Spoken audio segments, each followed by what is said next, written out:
Before we begin, thank you very much to Clock Tamer for joining my Patreon campaign over at patreon.com/TJOmega. Clock Tamer is pitching in at my highest level over there, which means they get to make a video request of me. Formerly, it was review request, but because I'm not reviewing nearly as much as I used to, and because no one's really sure what toys I own right now, I've now expanded it to any kind of video that you would want, as long as I feel it's appropriate for this channel and somewhat in line with what we've been doing lately. And Clock Tamer's request was to do a Glyos video, because I haven't talked Glyos on this channel in so long. So, I used to do a monthly Glyos video, and now it's just like I've been silent on the subject for a long time. So we're going to do that. This is a general Glyos update for the year of 2021. So, to kind of refresh everybody on what's happening in the world of Glyos and where everything kind of stands, because where things stand right now is weird and a little unfortunate. So, we're going to go through it. We're going to start in the high points. We're going to start on some of the high points.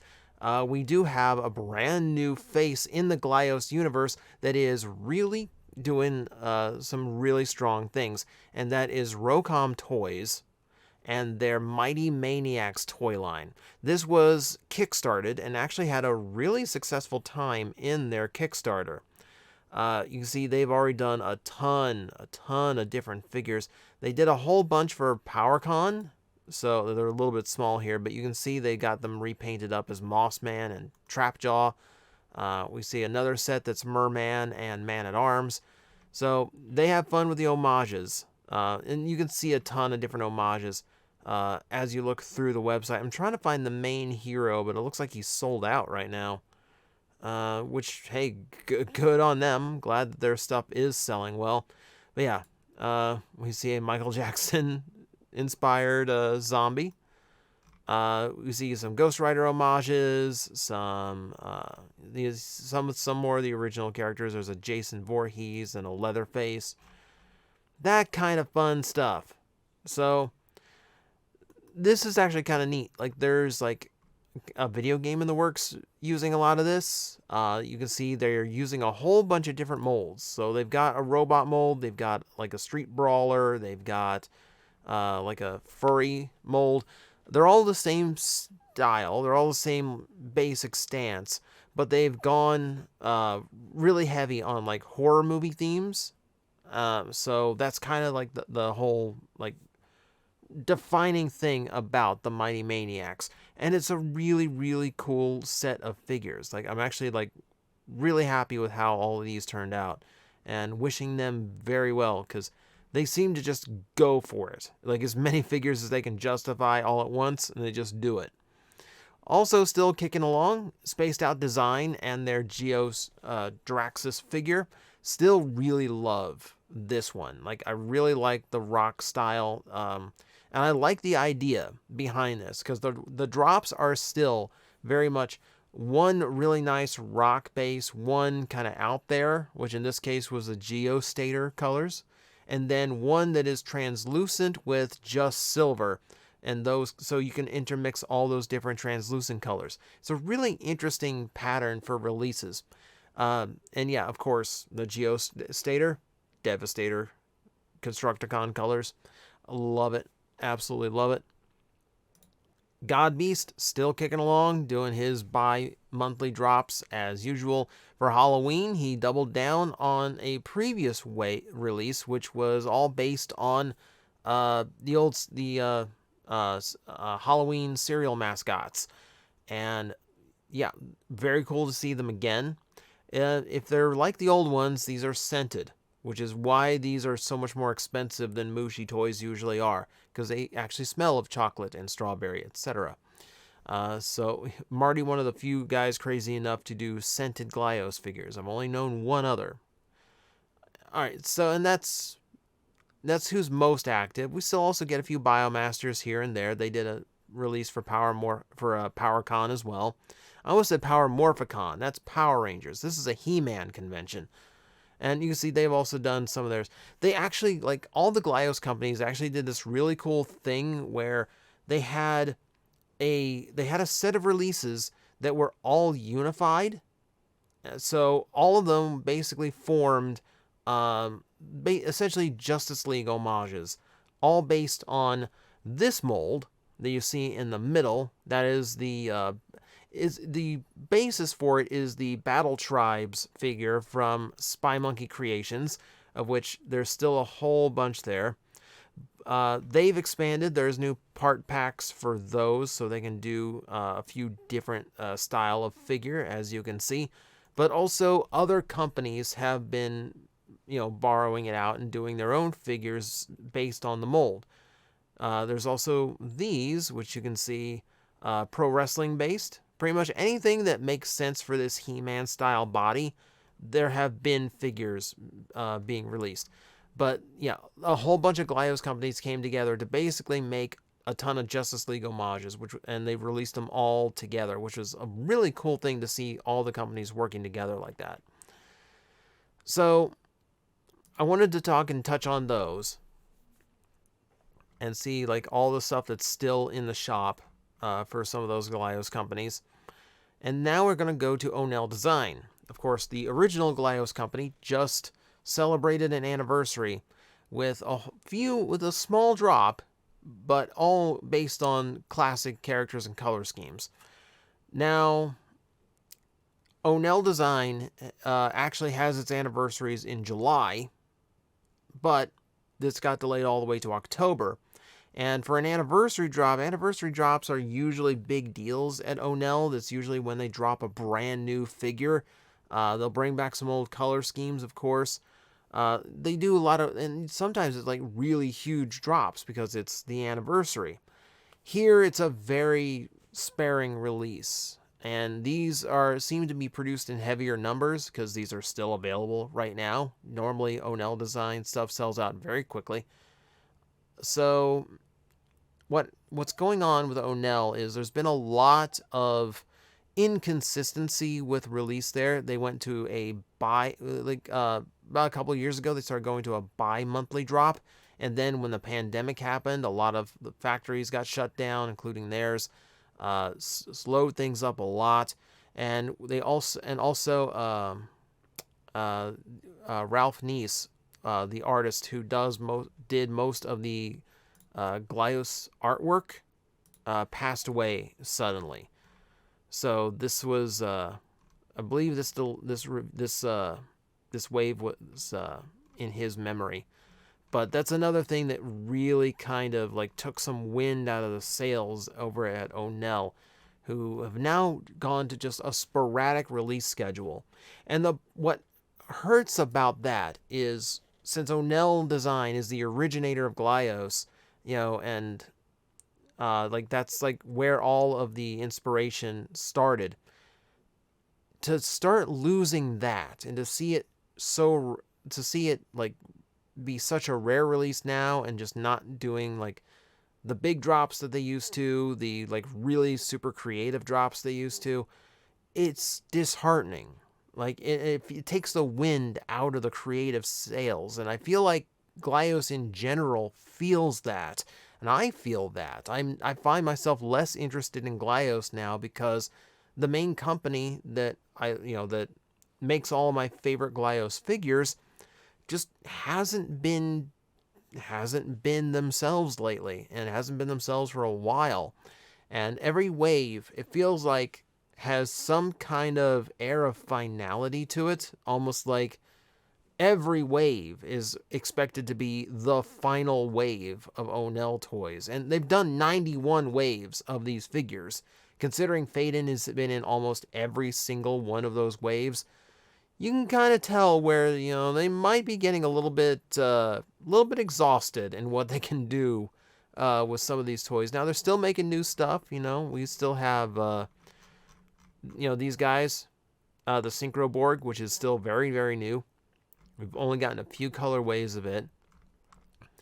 But something I have noticed amongst Glyos collectors, and something else that's kind of taken my passion for this out, because we don't have nearly as much coming out from Onell, I'm seeing less synchronization between the Glyos companies. Like, what was always really cool was all these different companies would be releasing these figures in similar colors around the same time. In the span of like 3 or 4 months, you would have dozens of different figures across numerous different toy makers that all had the same plastic color and all had the same paint, so you can mix and match.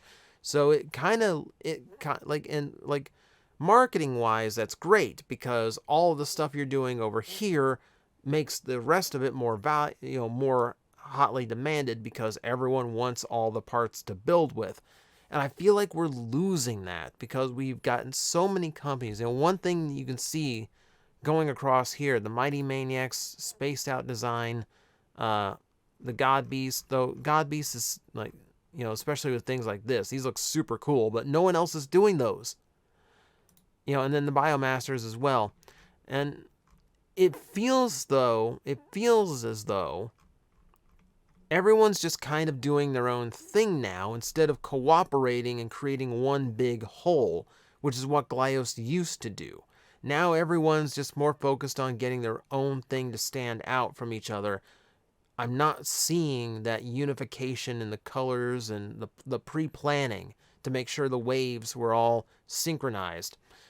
It just doesn't exist anymore, which is really disheartening, and I think really takes away something that made Glyos special. And I'm starting to feel it elsewhere here. Spy Monkey and their Battle Tribe figures, I've seen them slowing down recently. Of course, the Weaponeers of Mon-Ka that first got me into Glyos, those have been dead for years. I can't even show you 481 Universe and the Outlander, because that shop's been dead for many years now, but Knee Stuff is still around. He's doing things on YouTube now. Knee Stuff here on YouTube. Go check him out. And then we see things like Nemo's Factory, which produced one of my favorite, Glyos molds of them all. And hey, was the company cool enough to take one of my customs and make a real figure out of it, a real production figure, which I will never get over. This is the coolest thing. I love that I contributed something to Glyos in general, but they have not done a release in a year. And then Toyfinity completely threw in the towel. Toyfinity produced the RoboForce Glyos toy line, one of my favorites, and they sold the rights to RoboForce back to another toy company who's going to be making brand new RoboForce toys, more akin to the original, modernized from the first looks I've seen. But still, yeah, so what I feel is one of the best Glyos figures can no longer be produced, and that means Onell Design, which this has probably contributed something to it. Onell Design has been doing a lot of builds the last couple of years that incorporated RoboForce parts, and now they cannot do that. And there's other molds controlled by RoboForce that this kind of leaves in kind of a nexus, kind of a dead zone, where I'm not sure if this new company owns those, or if they're still owned. Here, we have a Zeroid. The Zeroid mold, Toyfinity still owns Zeroids. So do they still have the rights to use this blue guy here? I don't know. And then there's this.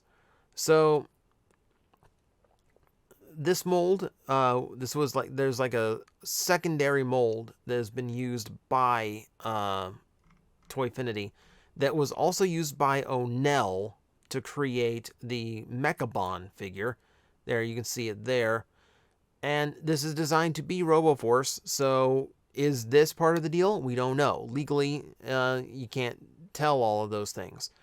But, yeah, RoboForce in general is dead as far as a Glyos toy line goes.